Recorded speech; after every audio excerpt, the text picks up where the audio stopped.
Hello मित्रों, नमस्कार। मैं आपका दोस्त अरुण कुमार पांडे फिर से आपसे मुखातिब हूँ। मित्रों, व्हाट इज़ डायमेंशन पार्ट 2 में आपका फिर से स्वागत है। मित्रों, हमने पिछले वीडियोज में यह बात की थी कि डायमेंशंस के चौथे डायमेंशंस यानी चौथे आयाम में हम लोग अभी जीवन गुजार रहे हैं और पांचवा डायमेंशंस भी शुरू होने वाला है। मित्रों, मैंने इसमें ये भी कहा था कि कुछ ऐसी अशरीरी चीज़ें या देव आदि हमें क्यों दिखाई नहीं पड़ते जब हमारे पास होते हैं। तो आइए सबसे पहले हम इसकी जानकारी लेते हैं कि ये देवी देवता या भूत प्रेत हमारे आसपास तो होते हैं मगर हमें क्यों दिखाई नहीं देते। क्यों?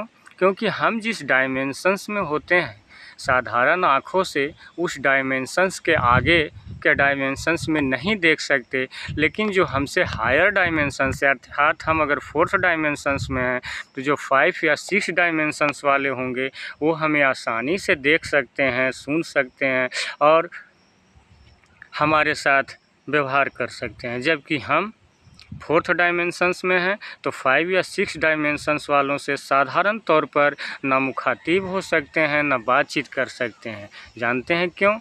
क्योंकि ये हमसे आगे के डायमेंशंस में रहते हैं, अर्थात यह शरीरी चीज़ें या जो कुछ भी XYZ होती हैं ये सब हमसे 1-2 डायमेंशंस आगे रहती हैं। परमात्मा जो होते हैं वो उनसे भी आगे के डायमेंशंस में होते हैं। जैसे अभी कहा गया है कि इस ब्रह्मांड में ही सब कुछ है। मैंने पिछले अध्याय में भी आपको यही बताया था। ब्रह्मांड को समझना, शरीर भी एक ब्रह्मांड है, अंतरिक्ष भी एक ब्रह्मांड है। दोनों ब्रह्मांडों के तारतम्य को जब हम मिलाकर चलेंगे तभी हमें ब्रह्मांड के असली तथ्य समझ में आएंगे। तो मित्रों, हमें ये इसलिए ही दिखाई नहीं पड़ते क्योंकि ये हमसे हायर डायमेंशंस में होते हैं। अब सवाल ये उठता है कि क्या हम 4th डायमेंशंस में होते हुए भी हायर डायमेंशंस में इन कर सकते हैं या उनसे मुखातिब हो सकते हैं? तो जवाब है हाँ, हो सकते हैं, पर उसके लिए हम कुछ अतिरिक्त ऊर्जा शक्ति चाहिए। जी हाँ मित्रों, अतिरिक्त ऊर्जा शक्ति जो हमें योग, ध्यान और साधना द्वारा प्राप्त करना होता है। ये योग, ध्यान या साधना क्या होती है, कैसे होती है और किस प्रकार की जाती है, मैं आगे के वीडियोज़ में ये भी आपको बताऊंगा। तो मित्रों, डायमेंशंस यानी आयाम 10 प्रकार के हैं और सृष्टि को बनाने वाला, स्वयं संचालित करने वाला परमात्मा भी इस डायमेंशंस से बाहर नहीं है। पूरा ब्रह्मांड भी इस डायमेंशंस के अंतर्गत ही है, ऐसी मान्यता है। पुराण और विज्ञान को मिलाकर जो अनुभव मैंने निकाला है उस अनुभव के आधार पर 9वें या 10वें डायमेंशंस में ये सृष्टि का रचनाकार और पालनकर्ता रहते हैं, जिन्हें हम वैकुंठ लोक या ब्रह्म लोक के नाम से जानते हैं। मित्रों, त्रिशक्ति गॉड जनरेट करता, ऑर्गेनाइज करता और डिस्ट्रॉय करता, यानी उत्पन्न करता, पालन करता और नाश करता, ये 3 त्रिदेव हैं। तो इन 3 त्रिदेवों में जो तीसरे नंबर पर अर्थात हमारे महादेव हैं वो इसी धरा पर रहते हैं। आपको जानकर आश्चर्य होगा कि उन्होंने अपना निवास पृथ्वी लोक को ही बनाया है, जिसे आज हम कैलाश पर्वत के नाम से जानते हैं। और उस कैलाश पर्वत की चोटी पर भी जहाँ भगवान शिव निवास करते हैं वो चोटी भी एक डायमेंशंस के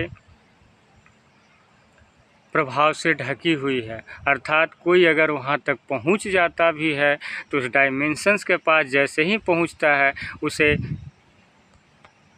कुछ भी समझ नहीं आता या साफ तौर पर कुछ भी दिखना बंद हो जाता है, क्योंकि यह डायमेंशंस का प्रभाव है। समय यात्रा। समय यात्रा क्या है?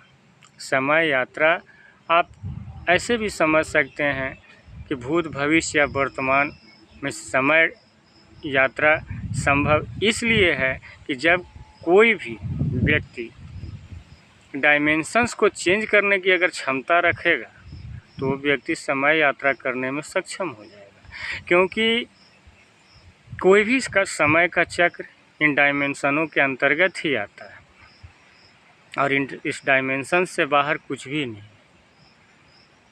गैलेक्सी, हमारी एक गैलेक्सी जैसी करोड़ों अरबों गैलेक्सियाँ हैं। ब्रह्मांड में हमारी पृथ्वी जैसी सैकड़ों पृथ्वियाँ हैं।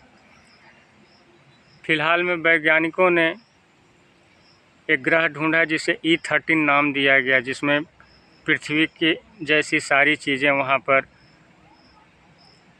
दिखी है, लेकिन अभी तक उस ग्रह पर पहुँचा नहीं जा सका है। एक जीवन की संभावना वहाँ तलाश की गई है। तो अब हम चलते हैं, डायमेंशंस को हमने समझा कम या बेसी। जो डायमेंशंस के बारे में पूरी तरह से जान ले, समझ ले, उस व्यक्ति के लिए समय यात्रा भी कोई बहुत बड़ी बात नहीं है। ये डायमेंशंस समय के अलग अलग चक्रों का ही अलग अलग नाम है। मित्रों,